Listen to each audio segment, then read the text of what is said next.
Hi, this is Roger from the Red Carpet Crew. Just giving you a little snapshot on the month of May that we just got through, and wanting to talk a little bit about the stats of the house sales in May, as well as the new mortgage stress test rules that have changed. So basically, May was another month of very similar sales of April. We're still continuing to see the market be strong for sellers, difficult for buyers. Sale prices have been basically the same. Detached homes came down slightly, but very little difference. So really, it's still a market that's strong for sellers when they're listing their house, and there's a shortage of inventory for buyers.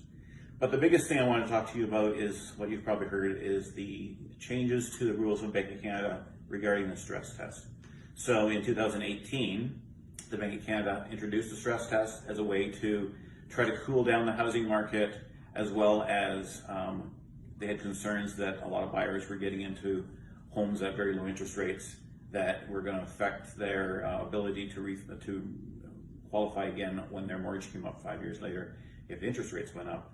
They introduced this right after the 2017 market surge and an attempt to try to cool down the market.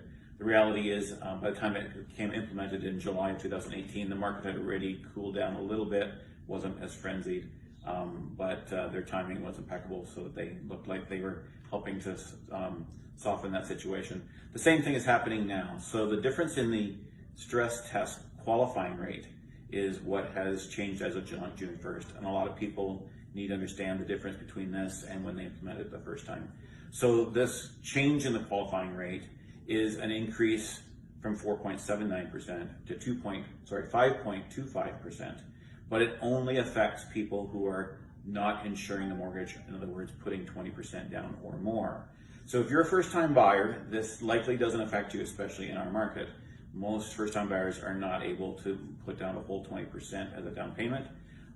So if you have less than 20% down, your stress test number is still going to be 4.79%. If you are moving between houses and you're taking your equity with you and putting a larger down payment to avoid CMHC fees and so on, this will affect you, and it'll probably affect your purchasing power between 5 and 10%. For the average detached home, probably $40,000 to $50,000. So that means as of June 1st, anybody shopping for a house right now may have a little bit less competition in the higher end range. It may affect some buyers in that regard. The selling market here is still very strong. So it's probably not going to drastically affect our supply and demand ratio. Keep in mind that these changes are nationwide. So even though it does affect us in our region, in our buyer and selling market, it is not a policy that was implemented specifically for our region. It is across the nation, and there'll be a lot of areas of the country that it'll affect a lot more. Any areas that don't have a supply and demand issue like we do here. If you're a buyer, you might be able to get into the market with a little bit less competition right now, but don't expect prices to drop a whole lot. So that's our prediction for right now. There's still an awful lot of buyers out there. If you're looking at selling, this is still a great time of year to sell. The spring market has been delayed, postponed, extended because of the lockdowns. So, there's definitely still properties that are coming on the market right now. And if you need any help with buying or selling, contact Julie or myself. Visit www.theredcarpetcrew.com, or you can call our office or one of our cell numbers. Julie's the best person to get a hold of because she answers her phone all the time. 519-580-3505.